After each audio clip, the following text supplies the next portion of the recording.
आता गावागावातल्या बातम्यांचा आपण वेगवान आढावा घेऊया। गाव तिथे साम टीव्ही या बातमीपत्रातून। लातूर जिल्ह्याला उष्णतेचा पारा 41 अंशांवर पोहोचलाय। उष्माघातानं दोघांचा बळी गेलाय। औराद शहाजनी भागात सर्वाधिक तापमानाची नोंद झाली आहे। दुपारी रस्त्यावर शुकशुकाट पाहायला मिळतोय। वाढत्या उष्णतेमुळे जिल्हा प्रशासनानं नागरिकांना दुपारी घराबाहेर न पडण्याचं आवाहन केलंय।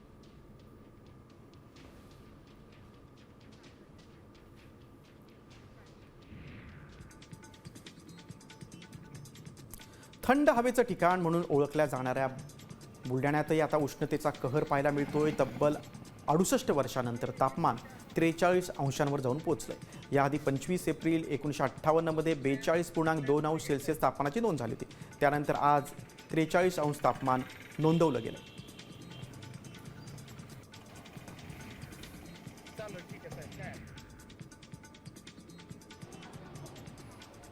बुलढाण्याच्या मलकापुरात पारा 44 अंश सेल्सिअस इतका नोंदवण्यात गेला। अशा चौथीच्या विद्यार्थ्यांची शिष्यवृत्ती परीक्षा 3 पत्र्याच्या खोलीत घेण्यात आली। लहान मुलांचे हाल झाल्यानं पालकांनी प्रशासनाविरोधात तीव्र संताप व्यक्त केलाय।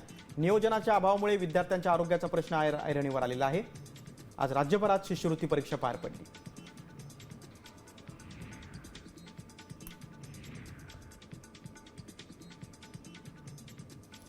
हिंगोलीत उष्माघाताचा पहिला बळी गेलाय। औंढा तालुक्यातील गोजेगाव इथे एका 48 वर्षांच्या महिलेचा उष्माघातानं मृत्यू झाला। शेतात काम करून घरी आलेल्या महिलेला उष्माघाताचा त्रास जाणवल्यानं रुग्णालयात दाखल करण्यात आलं। मात्र उपचाराआधीच मृत्यू झाल्याची माहिती डॉक्टरांनी दिली। अरुणा संजय सांगळे असं मृत महिलेचं नाव आहे।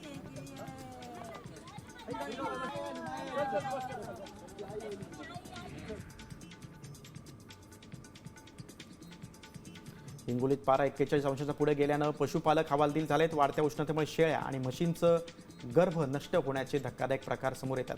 आंबेरीत शेतकऱ्यांनी जनावरांना वाचवण्यासाठी घरात पंखे लावले। म्हशींना दिवसातून 10 वेळा आंघोळ घातली जाते।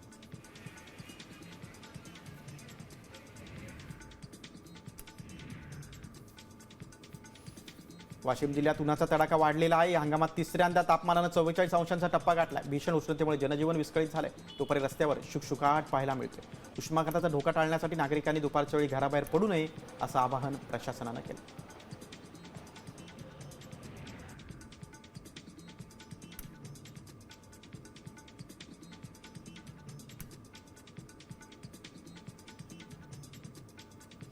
कोकणात उष्णतेचा कडाका वाढल्यानं नागरिक हैराण झाले। सिंधुदुर्गात पारा 39 अंशांवर पोहोचलाय। हवामान विभागानं उष्णतेच्या लाटेचा इशारा दिला।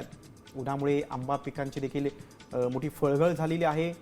नद्या विहिरींच्या पाणी पातळीत घट झालेली आहे। आंबा बागायतदार आता धास्तावलेत।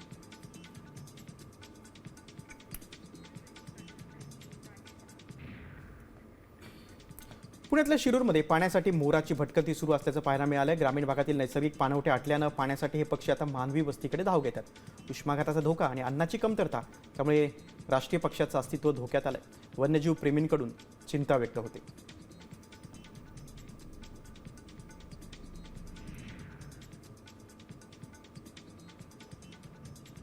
हिंगोलीतील वडद तलावाचा पाणी साठा 10% आल्यानं गंभीर परिस्थिती निर्माण झाली। नीलगाय, हरिण यासारखे वन्य प्राणी पाण्यासाठी वणवण भटकतायत। पाणी झपाट्यानं आटल्यानं जनावरांच्या पिण्याचा पाण्याचा प्रश्न आणि मच्छीमारांचा व्यवसाय देखील आता धोक्यात आला।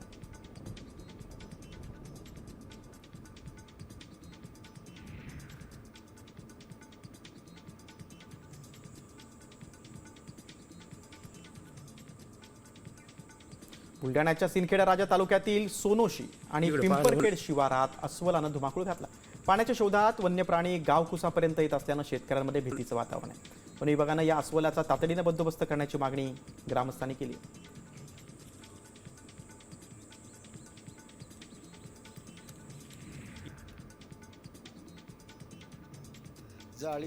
सोलापूर जिल्ह्यातील सांगोल्यातील चोपडीमध्ये 4 भटक्या कुत्र्यांनी शेतातील शेळ्यांवर हल्ला केला। या 4 शेळ्यांचा जागीच मृत्यू झाला। त्यामुळे शेतकऱ्यांचं मोठं नुकसान झालं। ग्रामीण भागात भटक्या कुत्र्यांचा सुळसुळाट वाढल्यानं त्याचा तातडीनं बंदोबस्त करण्याची मागणी ग्रामस्थांनी केली।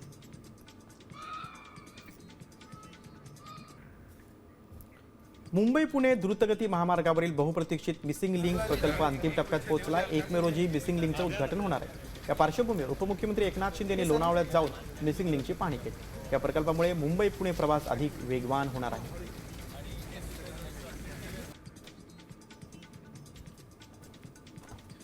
मुंबईतल्या केएम रुग्णालयाच्या नामांतराला माड संघटनेनं विरोध केला आहे. रुग्णालयांच्या नावाची डॉक्टरांची भावनिक नाळ जुळलेली आहे. जगभरात केईएम हेच नाव प्रसिद्ध असल्यानं ते कायम ठेवावं अशी मागणी डॉक्टरांनी केली. नामांतराचा निर्णय घेताना सेवा देणाऱ्या डॉक्टरांना विचारत न घेतल्याचा आरोप करत माड आता महापालिका आयुक्तांना देखील एक पत्र देणार आहे.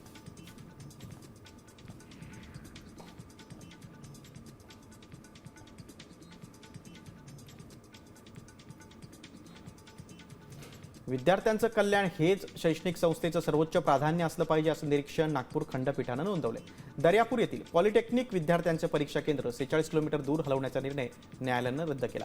आता विद्यार्थ्यांना त्यांच्या मूळ संस्थेतच परीक्षा देता येईल. 5 विद्यार्थ्यांनी या अन्यायाविरोधात याचिका दाखल केली होती.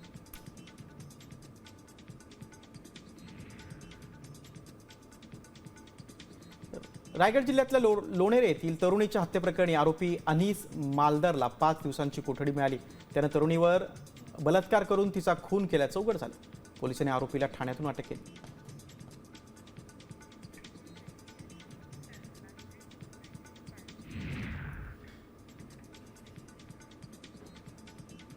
मालाडमध्ये अल्पवयीन मुलीला अश्लील व्हिडिओ दाखवल्याप्रकरणी पोलिसांनी डिलिव्हरी बॉयला अटक केली. आरोपीनं साडी डिलिव्हरी केल्यानंतर पेमेंट डिटेल्स दाखवण्याच्या बहाण्यानं अल्पवयीन मुलीला अश्लील व्हिडिओ दाखवला. मुलीनं आरडाओरड करताच आरोपी पसार झाला. महिलेच्या तक्रारीनंतर आरोपी मोहम्मद अन्सारीला पोलिसांनी अटक केली.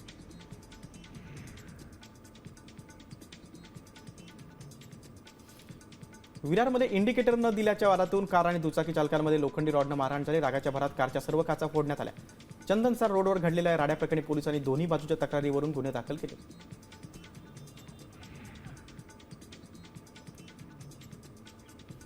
भिवंडीच्या केवणीमध्ये कुख्यात गुंड सुजित तात्यानं 15 ते 20 साथीदारांचा धुमाकूळ घातला. जुन्या वारातून भारवी भोईर यांच्या घराबाहेर राडा करत वाहनांची तोडफोड केली. हा सर्व प्रकार सीसीटीव्हीत कैद झाला. पोलीस गुन्हा दाखल करण्यास टाळाटाळ करत असल्याचा आरोप पीडित कुटुंबानं केला.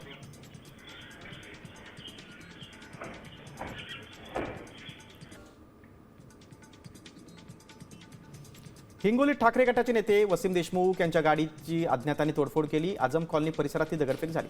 राजकीय उमेदण्यातून हा हल्ला झाल्याचा आरोप देशमुखांनी केला. या प्रकरणी गुन्हा दाखल करण्यासाठी शिवसैनिकांनी पोलीस ठाण्यात मोठी गर्दी केली होती.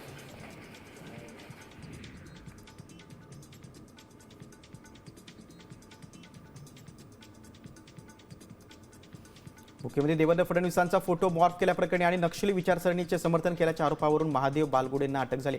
पिंपरी चिंचवड पोलिसांनी कारवाई केली. बालगुडे हे राष्ट्रवादी शरद पवार गटाचे सोशल मीडिया प्रमुख आहेत. या अटकेने राजकीय वर्तुळात खळबळ उडाली.